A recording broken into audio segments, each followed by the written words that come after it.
Hello, everyone. Welcome to the Dev Fireside Chat. My name is Matthew, and I'm joined by Howard and Jacob today. We're going to be hanging out with you guys, answering questions, and really talking about what happens behind closed doors at Muse, which, is so many illicit and exciting things, and not just game development. No, no.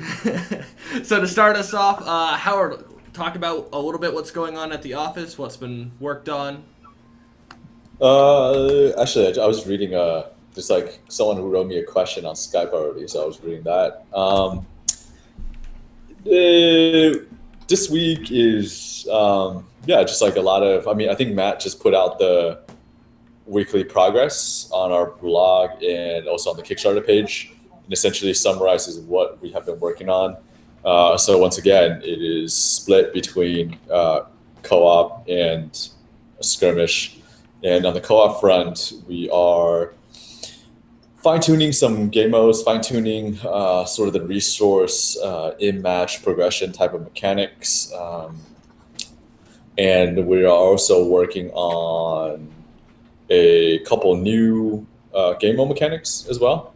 We have a few new gun mechanics in the works, and player ships are also in progress.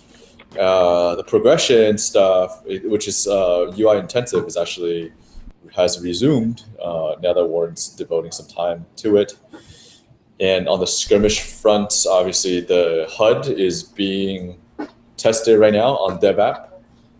There will have some map conversions taking place, so there will be at least one new map for the upcoming update. And there are also some smaller features and changes that we'll be implementing as well.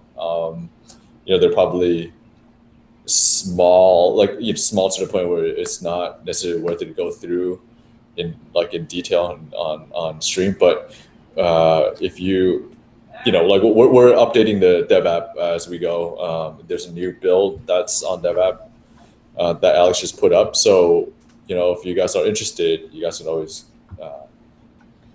hop into dev app and check out some of the new things that we're working on. Yeah, there's definitely some tweaks to the UI based on what people sent in before. So if you want to go in, check it out, see if we, got what you said correctly, or if, there's still things you don't like. We always love hearing that, getting people's feedback. Someone asking, is co-op mode going to be a separate product? Yep, it's going to be a DLC. So if you pre-order now, we're going to give you a code to unlock on Steam, which will give access to all that delicious co-op and PvE content. And then someone said new map, probably for co-op mode. Nope, the new map is going to be for skirmish mode. And how do you know what map that Eric's working on, or? For skirmish, you mean? Yep. I think the one that he will be most immediately working on will be to take Serpent's Point and make that into deathmatch, I believe. Serpent's Point? Yeah. That's its old name. Yeah, Raider Refiner. Oh, okay. So I've only known it as Raider Refinery, so you completely stumped me for a second. See, I knew what was going on. Yep, Jacob's in sync. Anyway, co-op sounds like it'll be a lot of fun. Definitely, the new ships, we got to play around with those a little bit this week as well, along with a couple new maps for the co-op mode. And those were definitely super exciting. Actually, you know what? To answer Dementio's question that I just got about leaderless clan, man, actually, that's one thing that we probably need to talk to Cherry about. I mean, granted, right now we can manually handle this stuff, right? But I don't know. I don't know how much of a priority this is, but it is kind of a recurring thing, though. I don't know if we want to elevate that. Yeah, so currently what happens if your clan leader leaves, the oldest officer, so the guy who's been the officer of your clan for the longest amount of time, becomes the leader. Sorry? Yeah. We already have a system in place. Some people don't notice it, or it might be bugging out. Like, when we tested it, it worked, but maybe something's happening, like people are leaving at odd times that causes it not to show up. So if you do have a case of your clan becoming leaderless, let us know, and we'll check it out manually and see if we can find a reason it's being silly. Okay, Yes. yeah. That answers that. Yeah. Is co-op mode a free update for owners of Guns of Icarus, or is it DLC? It's DLC. Why no standing desk, Matt? Giving my legs a break. Had a tiring 2 weeks, so I'm at a sitting desk. My standing desk is actually to the right of me, and I can move my stuff over really quickly. Another thing I forgot to mention is that we're pretty soon we'll have a new composer basically resuming work on co-op and basically all the factional music and stuff like that. So. All right. And then when can we join testing? And I think this is for co-op. Yep. Well, I mean, just to answer that, like the skirmish testing, you guys, as long as you have a dev key, that can happen anytime. And sometimes we'll do, we'll organize for things that are bigger, like the UI or HUD, or some new mechanics like the stamina. We'll obviously organize multiple testing rounds, and we'll announce those. For co-op, not yet. We're like, once again, we're just gonna make sure that the prototype version of co-op that we have for you guys will be at least call it core feature complete. We'll have right now 3 game modes and multiple maps that we want to make sure that they're pretty playable and pretty bug free, actually.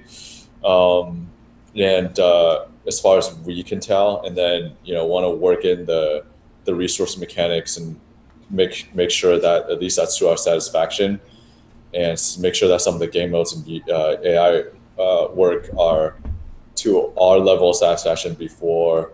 At least to have that be at a baseline of satisfactory level before we actually hand out to you guys.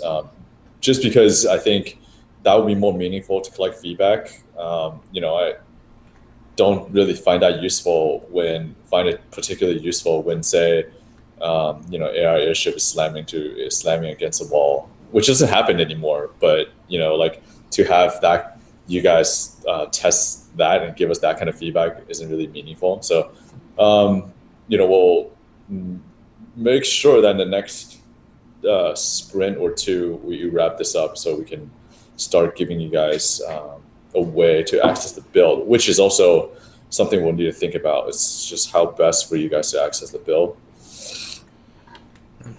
And then someone said, wonder what the price will be. So the Steam price isn't decided, but if you go to gunsoficarus.com/store, it's $10 there, and it will not be cheaper than that on Steam.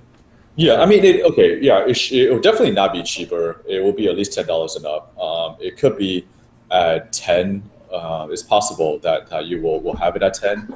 But I think for the people who pre-order, we'll definitely make sure that you guys get the bill sooner. Not only that, we have some additional stuff that we'll make sure that you guys will get that other people won't get.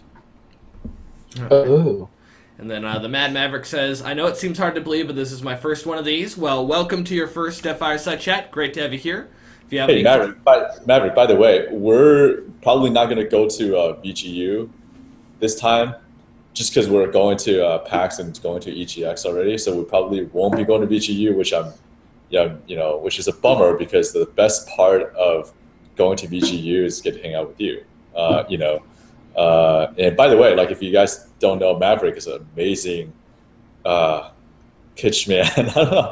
I mean, I've been at cons for 3 years now, and Maverick's like probably the best, guy at presenting the game that I've ever been a part of. That's including me, Eric, Matt, so on. I mean, Maverick is like amazing.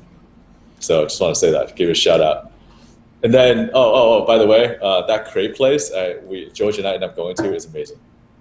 So he knows what I'm talking about. Fair enough. Will we be seeing any revamping to old ships, more specifically the Mobula? I found that the engine and balloon placement are... Sorry, it just got cut off for me. That they are on the ship that isn't very conducive to its actual stats. Well, I mean, they're tough. They're tough to engineer for, that's for sure. I mean, Mobula, probably not. I mean, right now, immediately, I would say no. someone brought up the idea of making, sort of a left-handed or right-handed version of the of ships. But then I think Eric's contention is that if we want to make changes to the existing ship design, they should be more meaningful than that. I think more immediately, probably not. But I mean, the question is always, well, we have the co-op ships that we're working on, and how many of those can we bring back into skirmish? I would assume that some of them will at least be interesting in skirmish, but we'll have to see, really. Yeah. DVRT on the same thing, same kind of area says, could we ever see more ship customization in the player's hands, like swapping out ship engines or different performances? For skirmish, I think that's actually unlikely, just because either, even if they're possible for balance, there'll be a pretty big challenge to balance. I don't know if that's easier than making a new ship, to be honest, from a balance point of view. I think for co-op, though, that is more possible. I mean, we haven't really conceived that or thought about doing that for co-op, but that I could see that being more possible, just because balance against players is less of an issue. And will we ever be bringing back the old tabbing out system and why to go away? So like when you press tab, how you can no longer move your character and look at the scoreboard. I think it was more to do with alt tabbing. Oh, alt tabbing? Mm. What? I don't think we changed anything for alt tabbing, have we? There was a short time when we forced the game to open borderless windowed or something to that effect, but it created a new problem. It solved the thing with like the audio looping, but there was a new problem that came out of that, so we switched it back to the way it was. All right. Well, that one's simple. If you go to the FAQ, you can actually get borderless windowed mode back. I actually use it personally. I like it as well. I do remember the problem with that one. It is a little more taxing on your system not to have it full screen, so our minimum requirement users were like having a multitude of problems. But you can get it back if your computer can handle it, so woo. Are those who funded the Kickstarter still getting our copies? Yes, you are. You are the most important people for getting your copies, because you backed us on faith alone, so we'll definitely make sure you get your copies. I mean, the answer better be yes, right? I mean, that answer cannot be no, right? I was going to say, it would be very hard for us to come on stream and be like, nope, we are screwing you guys over. You caught us. Oh, man. I mean, don't worry. There's so many things, so many considerations that we've done for you guys. I don't think that's something that you ever need to worry about, really. Yeah. No, we will definitely make sure that the people who backed us get everything they deserve. Like. Oh, yes.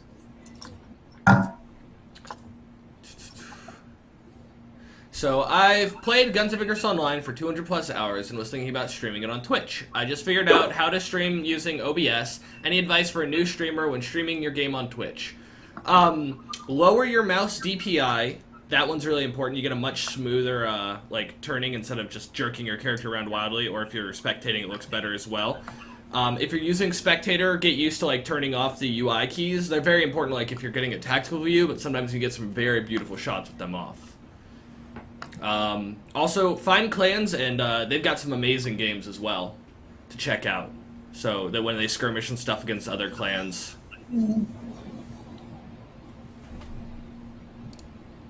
And then, so how does this work? I bought a co-op at your store. Do I get the key in my email that's connected to my PayPal? Exactly, yep. When we're ready, we'll send the email out to the one you use your PayPal with. It'll have a Steam code in it. You redeem it there, and boom, you should be good to go.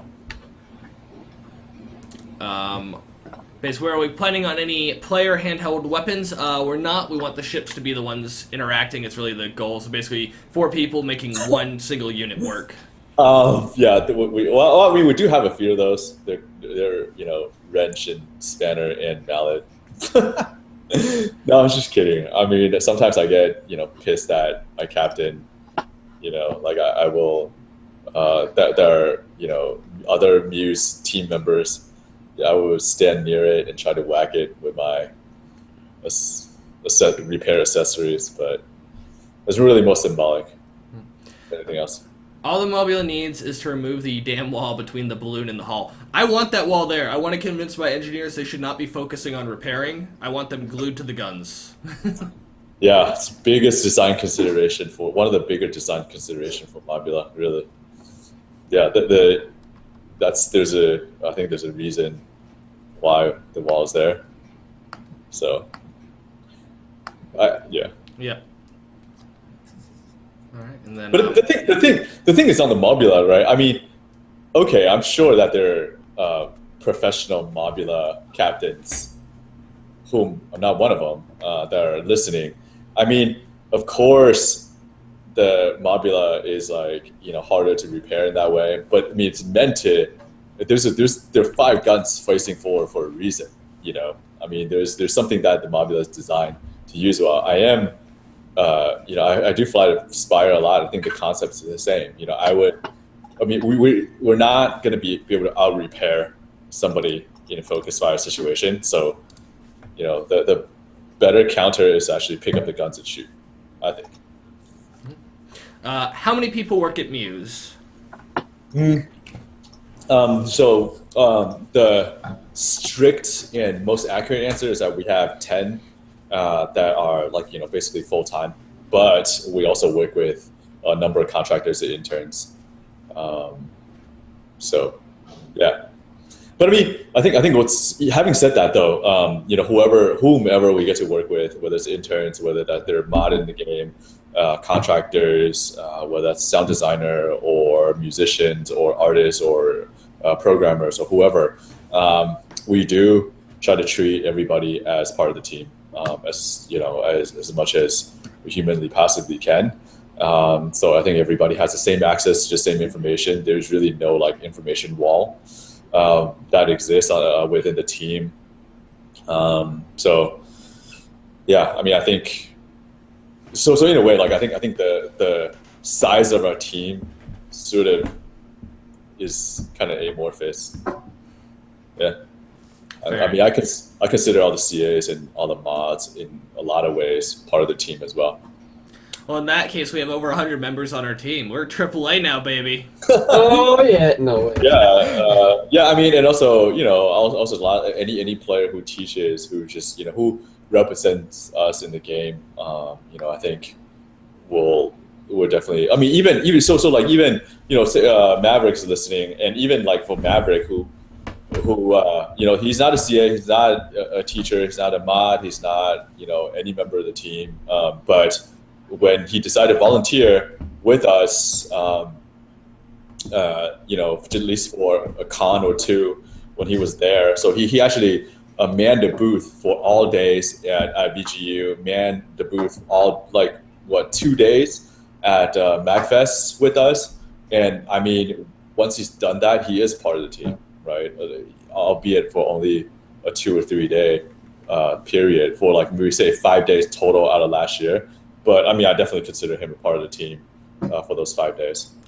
I mean, and to be fair, the teaching tournament just concluded, had 212 games where players went in on either side and taught new players.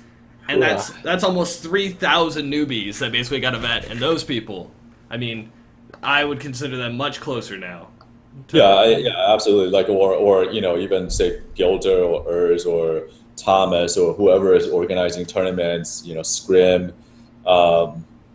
anybody who is helping us organizing the stuff, whether you're Sierra or not, if you're helping us out doing this stuff, we'll give you full support. And I mean, for at least maybe for the period that you're organizing the tournament or the whole lead up to it, I mean, I consider you part of the team as well. So. I mean, I will definitely say, I think Howard has hit the nail on the head. It's you guys as the community are definitely part of the team. You've definitely kept us around for the 3 years, and we truly appreciate that. So, everyone who's helped out, wants to help out, has done things. You're all great. Woo! Will the AI ever fly player ships like the Pyramidion, Goldfish, etc.? If not, is there a reason in the lore that player ships will not be used by AI? I have to ask Eric about that. But yeah, I mean, I guess yes, we like AI. I mean, I think that's true. I mean, for up until now, that's sort of more of a practical consideration.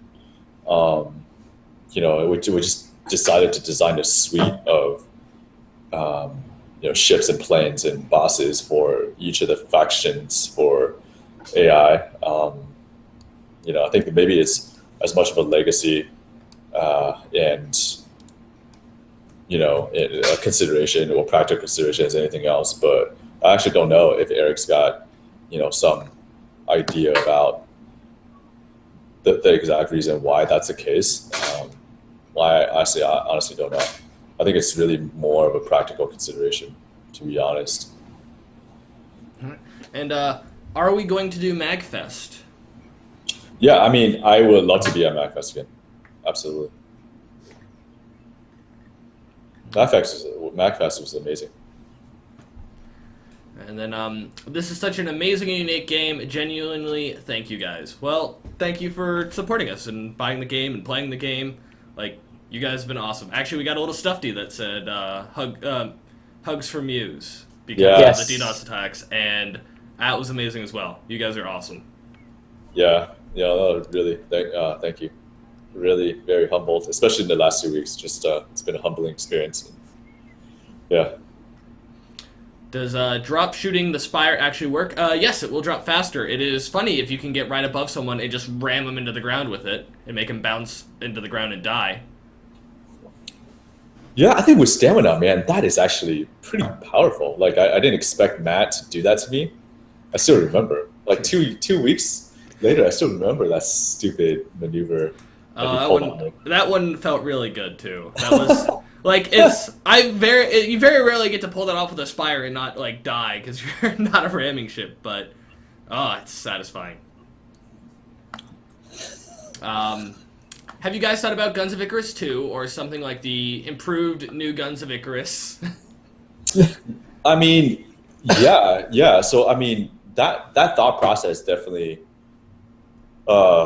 went in when we were talking about just whatever we're doing, the expansion that we're doing now. I mean, I think it just really I don't know. I mean, I just didn't think that it was fair. Well, we didn't think it was fair, right? Or it was the best thing to do to say create a Guns of Icarus 2 that's PvE or something else, and your people have to buy that game, but then it's like, oh, they're not really congregated in one place anymore. So I guess in a way it's a segmentation concern. I think it would be cooler if everybody's still part of the same community and part of the same game experience. And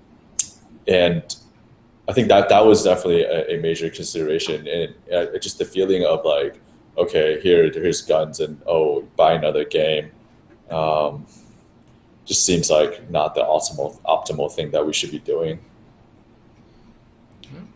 And then Yarvini Scar, who was part of a team that did 100 teaching games, says the teaching tournament badge isn't showing properly, looks like a blank space. As someone said, definitely send that to feedback@musegames.com. I will check it out right after this, because you guys definitely earned that, the exclusive Ruby teaching badge. Make sure you guys get it. Are you, by any chance, looking to hire programmers who just got out of college? I would say yes, but not at the moment, to be honest. Just because we're pretty set team-wise, and over the summer, I'm not sure in the fall. We already had like Queso or Matt is already here working with us. So at least for the moment, we're pretty set. I mean, we could always use more help. There's no denying that. But then I think, like Alex and like our bandwidth is like pretty stretched out, and we'll physically, actually, our room is like full, like, which doesn't seat that many people, but it's like pretty full. All right. Is there a tentative release date for co-op? I think like we get asked. I get asked this like every week, right? I mean, for now, I would say no. I wouldn't go as far as a release date just yet. I think once I feel like we have a bill that's ready for the people who pre-order, for people who are who are Kickstarter backers and to kind of get started playing the game. I think it's whether we can judge better, just how long we think we want to have testing. What we want to take going from prototype to alpha and then to beta. I think right now, before we have a group of people playing and testing and we can get feedback and continue to iterate, it's a little bit sort of nebulous to try to predict a date. So I don't want to put too many, just kind of jump too many steps ahead or look too far ahead. And I want to make sure that the next step that we take is solid. It's not the best answer, but yeah. All right. And then how many people are actually working on co-op? Just about everybody, pretty much everybody, actually. So it's sort of like, so for example, a lot of people, a number of people are working on co-op pretty exclusively. Although, so for example, with the UI, if the UI takes, obviously hook, or implementation work. So Warren, for example, will design the HUD over the course of maybe one sprint, and we're having it tested and having say Tom's help to implement that or Mike's help to implement that. But once that's in, then Tom will go back to fine tuning, retrieve, and then Mike will jump back into doing the whole resource design. Alex is doing the same. So I would say the majority of our time is focused on co-op at the moment, but then we'll still budget some time each sprint or each update for skirmish as well. So we do jump around, actually. So we do jump around, and how that works is really more like how we plan for each sprint. It's really more our project management sort of idiosyncrasies or methods where we look at more of a bucket of tasks or bucket of responsibilities in projects, and then we kind of people either volunteer for it or we assign them to different people on a per sprint basis, really. And then who will be sending the co-op key emails? What email name? I don't think we have a set one to send out. It'll probably be feedback. We use a service called Sendy, and we can have any email of ours send out it, and we normally use feedback for big group emails, so that's who you should be looking out for when it's happening. We'll definitely make sure there's as much fanfare as possible everywhere, so it's not like you forget or miss out on your copy of the game. Nope. How heavily are you guys focusing on lore and adventure co-op mode? Because I'd totally love to learn more about the Steam Dieselpunk world. I would say quite a bit, because at least the storytelling aspect and the whole faction and world aspect of the world, of this whole implementation process is ongoing, and it's something that we're trying to incorporate. So yeah, I mean, it's definitely a part of what we're working on now, for sure. But I think it's just the things that are more outside of scope will be the economic simulation part, and maybe how much of the world we can show in 3D. That is really more resource, we're more constrained based on resource, really, what we can do. So right now, a lot of the work that takes place is in, level map design, it's in ship design, it's in enemy design and character design, but less in some, environment or town. That will probably be represented more simply, at least at the outset. All right. Is a new map coming out for PvP a resized existing map, or is it all new? The PvP map will be basically a repurposed one. I don't know how that sounds, but it's really, I think it should be cool though. It's just basically, it's more tweaking based on existing maps. For example, if we make a, if we basically either resize or essentially repurpose the Raid of the Refinery map and make it into a deathmatch map. It's really kind of more like that.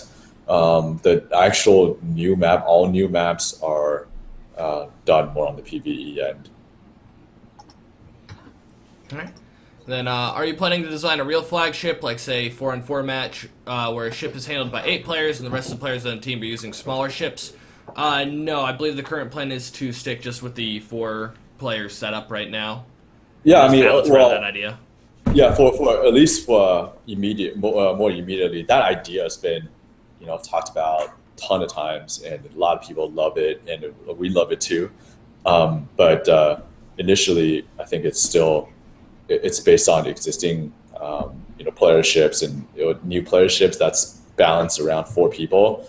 Although it is going to be epic. I mean, it's really cool, and it'll also be really cool if there's like more asymmetric team balance or team compositions. But I don't think we can realize that we'll make that happen right away. And then, how many cats do you have, Matt? It's just one, just the one walking around in the background. I got some maintenance guys coming in, so the animals actually have to be in the room with me.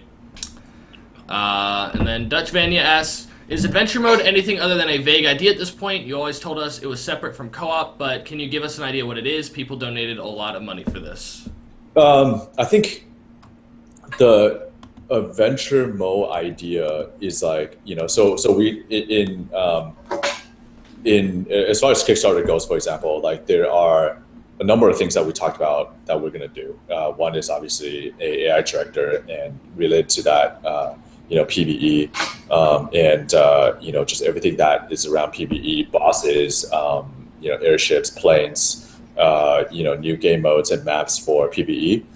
So like that accounts for really the first just call it $200,000 worth of backers that we got, at least we budgeted for, right?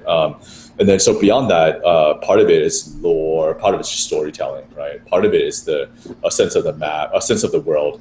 Part of it is faction. Part of it is worldview, factional progression, world progression, and so on. So that's also a big part of it, and that will actually incorporate into whatever we're doing now. So it's, to me, in my mind, it's really less about whatever mode terminology or marketing, or whatever terminology that we were using. It's really more like about what we're actually doing. And so the further out stuff, such as the economic simulation, open world stuff was never part of the scope, right? So just take that out of the equation for now. So really the one thing that we're not going to get to will be something like that's overarching, will be something like the economic simulation component, to have like a persistent economy. That is something that I think is probably going to be beyond the scope that we're working on. So actually there's a lot. I mean, it's really just the things that, at least what we're trying to do is not just like, oh, okay, here's some PvE game modes and some PvE maps, right? And for you to play and call it a day. No, we're actually trying to do more than that already. And then there is like some other ideas about, just say, representation of towns, representation of your personal, inventory, whether that's, ship hangar or so on, trophy cases and things like that. Potentially you have like more economic related stuff, but that's doesn't have to be tied to a more complex economy, such as like auction house and things like that. All those are really cool. But I think the more immediate focus is right now to make sure that all the PV components are pretty well fleshed out. AI is working well. The AI director is working well. The world progression is represented, and factional progression is represented, and yeah. So it's really, that's really the core experience anyway. And I think we're focusing on the right things, I think. And then, how is the design philosophy different for co-op ships than current ones? Are they sized differently? Are they meant to encourage different types of teamwork? For those you doubt that will come to skirmish, why will they not work? Well, one thing that one overarching thing consideration is just how they deal with uh, how they interact with the enemy, right? So in skirmish, your enemy is just it. It's your target is really one ship or two ships, but most of the time you're picking one target, you're fighting one ship, right? But in co-op, it is different in the sense that there are times where you are swarmed by enemies. You have planes, you have enemy airships, different ranges, you have bosses, you have ground turrets that's already in the work, and so it's really more. Yeah, I think the quantity of enemies that you get to deal with, it is very different, and so because then the ship that influenced ship design a little bit because so for example, if you look at Eugene's ship prototype, like he has guns that form a semicircle, like kind of almost. And so the emphasis is also like, okay, fine, while maybe you're going to a destination, you can shoot stuff on the side to, kind of reduce the amount of harassment that you're getting. And all the game modes are not death matches; they're different, and so a lot of times you're towing cargo to and for. So it's in that sense, it's also very different. So in terms of like maneuverability and whatnot, and what your crew is doing. So yeah, I mean, so that's not just ship, right? It's also guns. So for example, like the lightning weapon, the Tesla weapons, if you guys like seen it or checked it out, it's designed to. I mean, it's designed. It's like designed to zap multiple things. Zap multiple enemies. But it's like, how useful would it be in skirmish? It's like, I don't know. I mean, we can try to make it useful, I guess. But the primary design is really more for co-op when we can zap a bunch of stuff. So. And then, aren't you worried about the paywall on co-op is going to segment the community?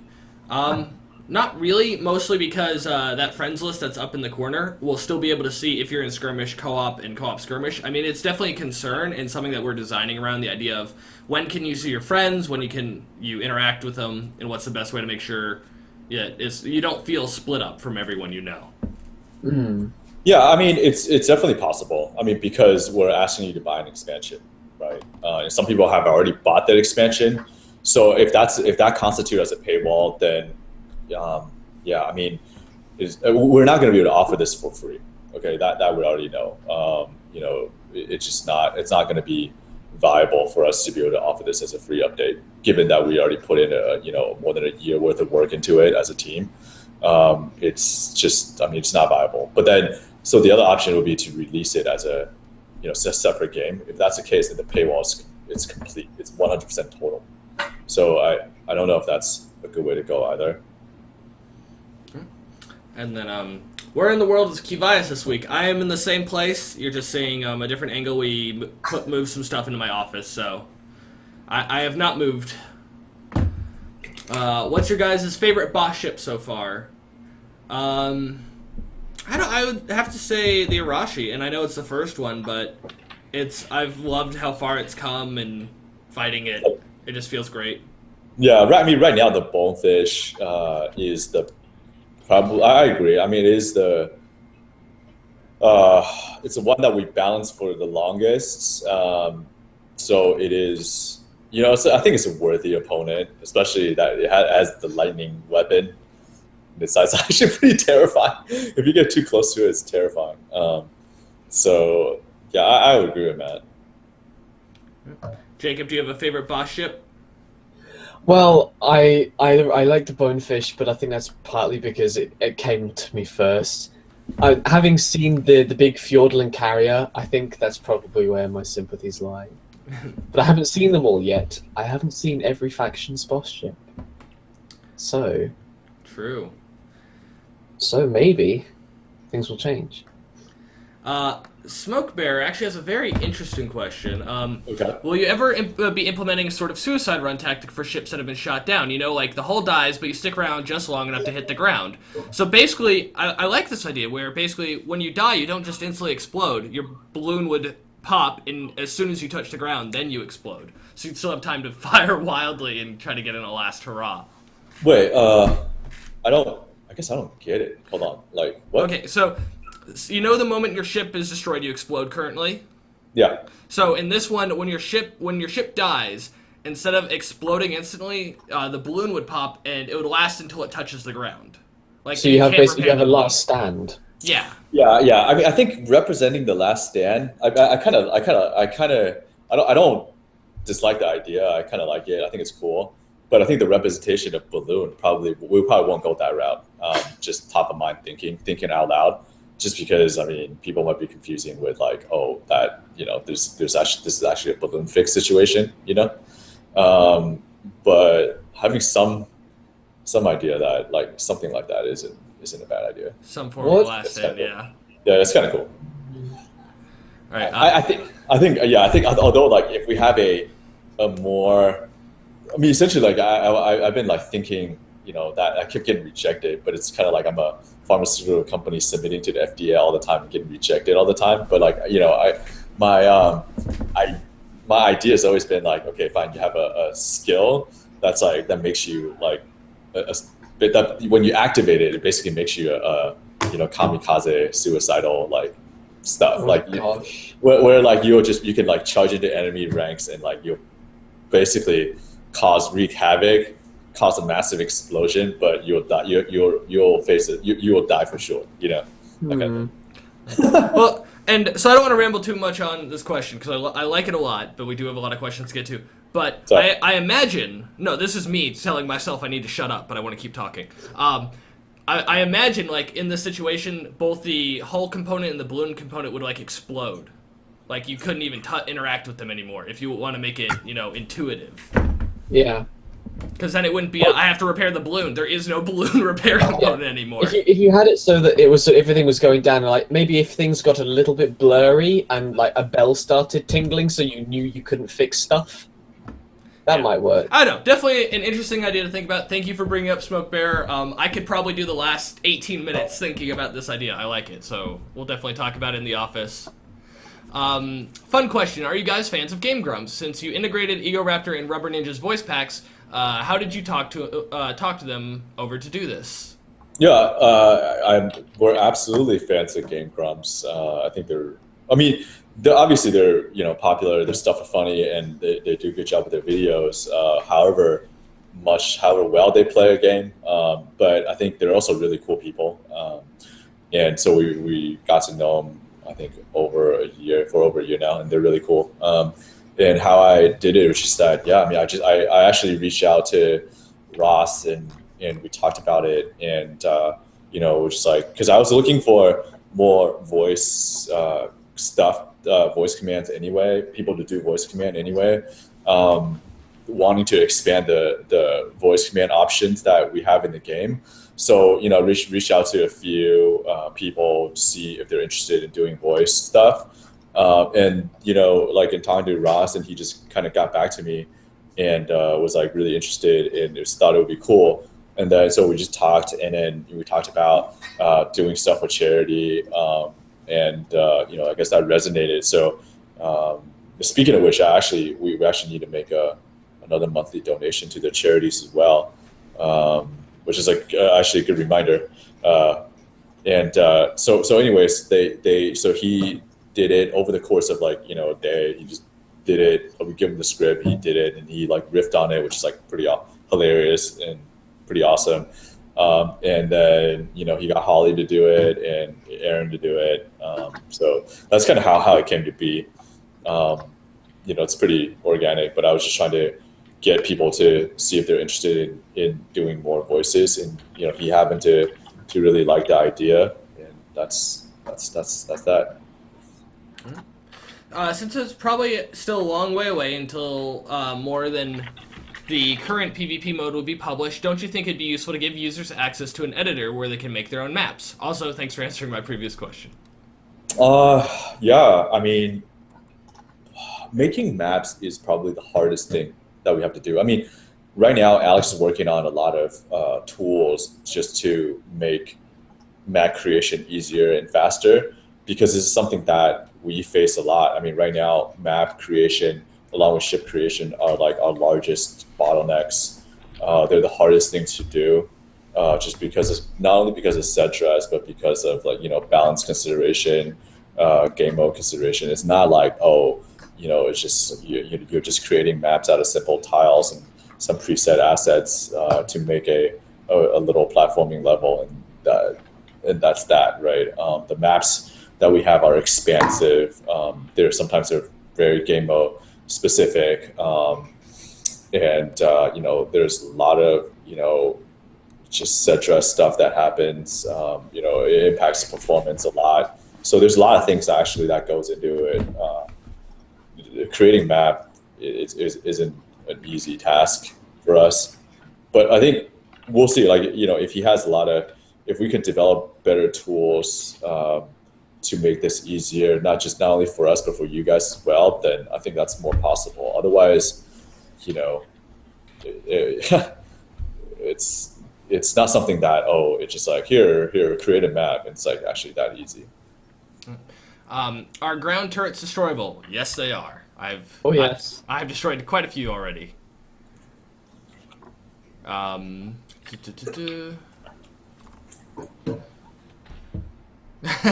Kivahis was worried he was putting on weight, so he moved the camera up for a better angle. Common selfie trick.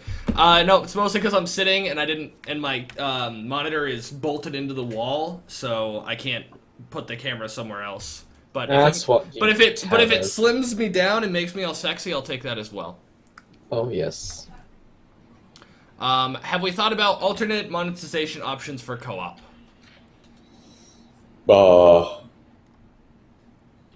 No. Oh yeah, I don't know what those alternatives are. I guess. I mean, I guess it depends on what the alternatives are. I can tell you better if we thought about it or not. Yeah. If PvE ships and guns are for fighting a lot of enemies, could you make PvP games with more than a max of 4v4? It's going to be difficult because because of performance, really. I mean, part of it is like if we go beyond 4v4, we're talking about I don't know, 5v5, 6v6. I mean, that's a lot of players in a match. That's a lot of physics, a lot of everything. It's probably not going to happen, at least not anytime soon, because of performance, I think. But I think, I mean, we're already talking about like having some PvE elements, such as like, okay, maybe spawning PvE enemy ships in practice, which is actually which could be pretty useful too, right? Like for not just for learning the current game, but learning how to play PvE as well. And we're taking a revamp tutorial to make it a more mission based or scenario based and scripted than it is now. And we might incorporate the AI enemies there, so you can get a glimpse of that as well.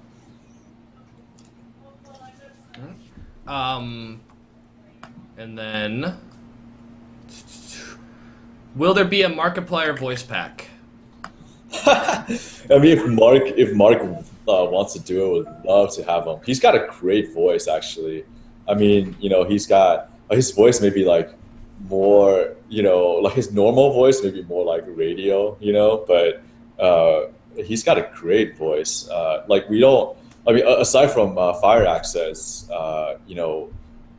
it's actually really, it's not more difficult, but I think for us, it's because usually we come across more like,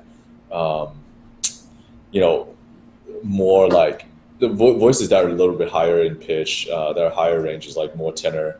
I mean, to have a really good bass, like Mark has a great bass voice, and to have that is actually amazing. Especially as a captain, right? Like, or a gunner, to have a really deep voice instead of a tenor baritone. It's actually great. And we have how long does the season pass last? I'm assuming you're talking about the one on gunsofIcarus.com/store, and that lasts as long as Guns of Icarus lasts. As long as any expansion we make, you get. Kind of thing. Yeah. So basically, as long as we're updating the game, that'll be valid. Yep. And then Sammy says, real question comment time. Steam recently rolled out a new game refund policy. It's pretty liberal. Basically, anything played less than 2 hours and within 2 weeks can be refunded in full. How do you feel about this, both as gamers and game developers? Go ahead, Art. No, I mean, I think, first of all, it's good that, Steam finally, have a more, at least they advertise or at least clarify the refund policy better, and hopefully they will support that better as well. I think it's really a long time coming as a dev. It's like, okay, thanks, because up until this point, if anybody wanted, ping us for refunds, whatever, I've been trying to handle it just ourselves, which is not really what we should be doing, and because that all that stuff is supposed to be handled by Steam, and they're kind of not taking care of people the way I feel like the way they needed to be. So to have for them to step up more, I think it's really good. And liberal refund policy, like, our refund policy is already way more liberal than Steam's. So like I think like I don't think that really affects us, because right now our refund policy is already it's just already way more liberal than what Steam's doing. So it doesn't. I mean, I think that what Steam is doing can only help, because hopefully it can take some work that they should be doing off of our plate. And then for me personally, as a game developer, I would like to see it be even more liberal, not because we're liberal, but because I want players to be more confident to buy small indie games and have a bigger window to return them if they don't like them. So basically it's I can be more risky in buying this $15 game, because if I don't like it, I can turn it in and not have to, because 2 hours is kind of short. Like, not just for our game, but other games, I feel like I couldn't get a true sense of it in 2 hours.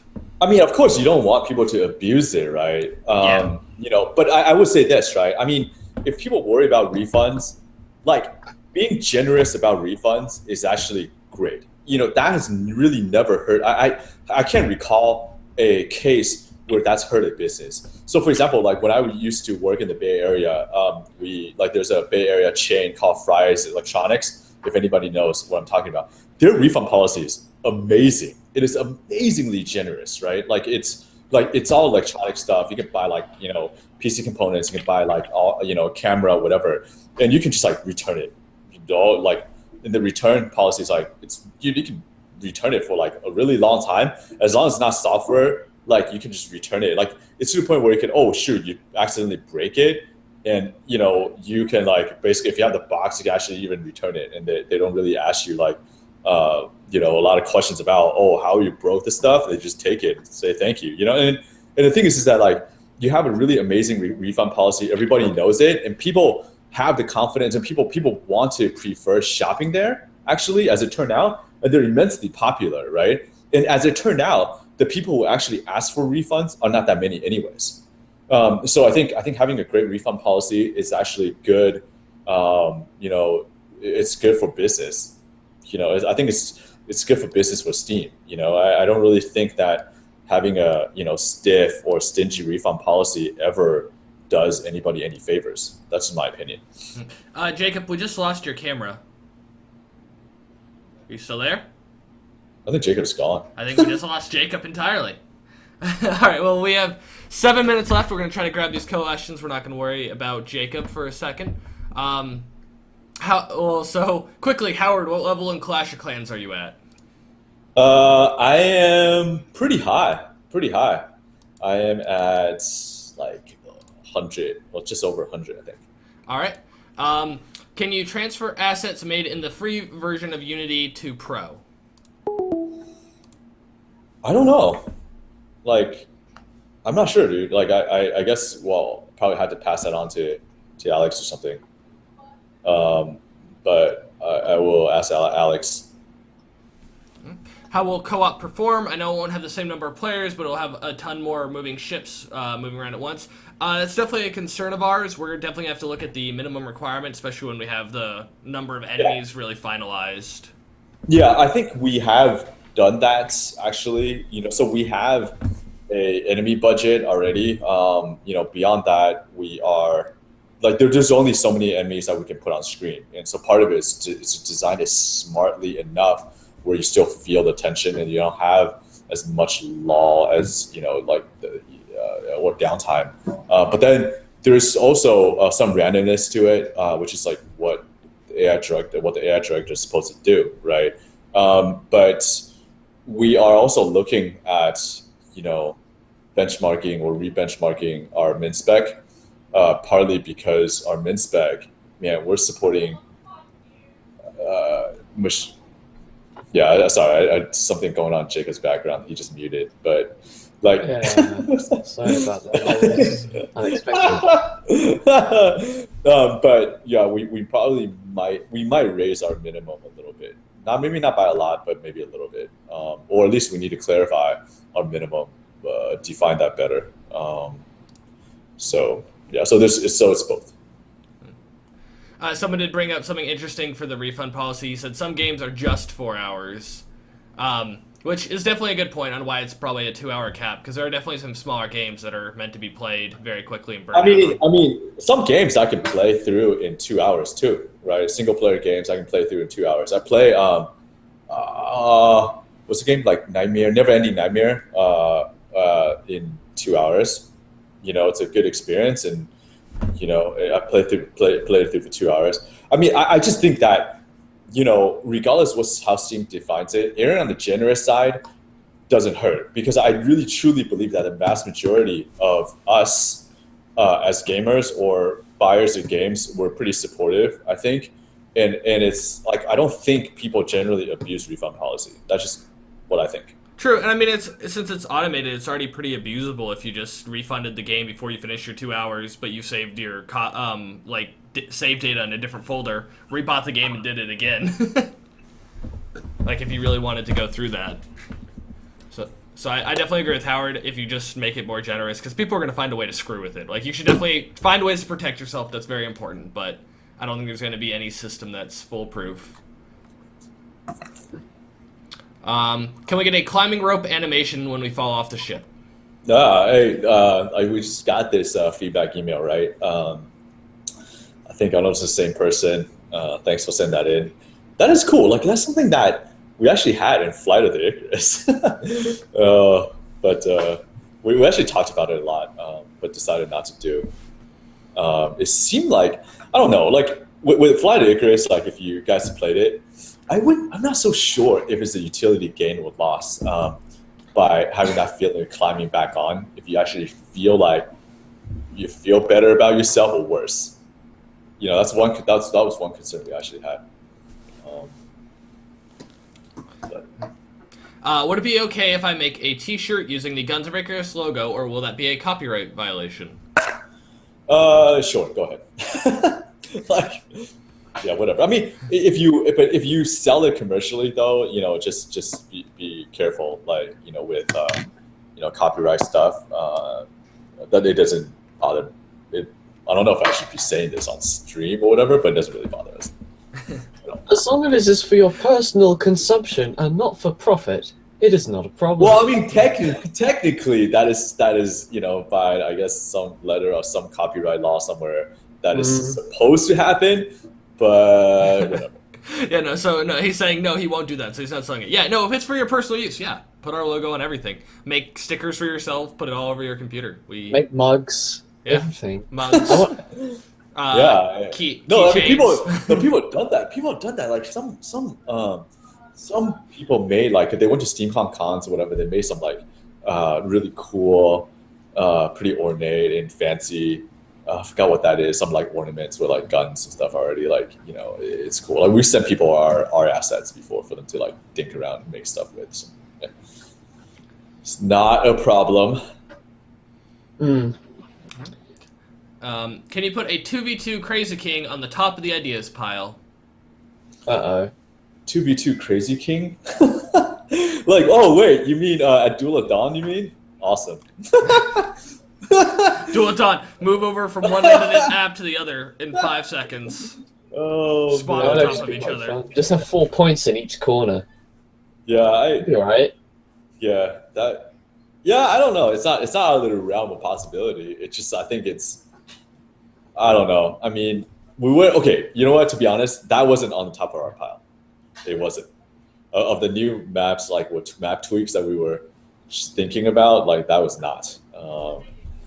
But I don't know. I mean, we could, but I think having like there are a couple of lower hanging fruits that I think is easier for us to do, and I think it's something that seem to be pretty excited about. So I think we'll try to tackle that first. And then the last question we're going to take, because the Iron Fork Friday is probably starting up right now, and I'm going to let everybody go do that and watch and be a part of it, is can we make the AI look more dirty? Like cover them in grease and stuff? Sure. Yeah, they should. Yeah, I agree, and they should. And just because it's befitting of how much they struggle on players' ships as well. So They don't have time to clean themselves.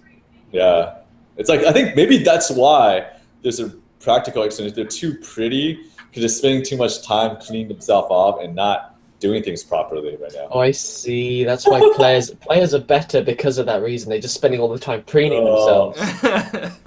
Yeah, I don't know. Yeah.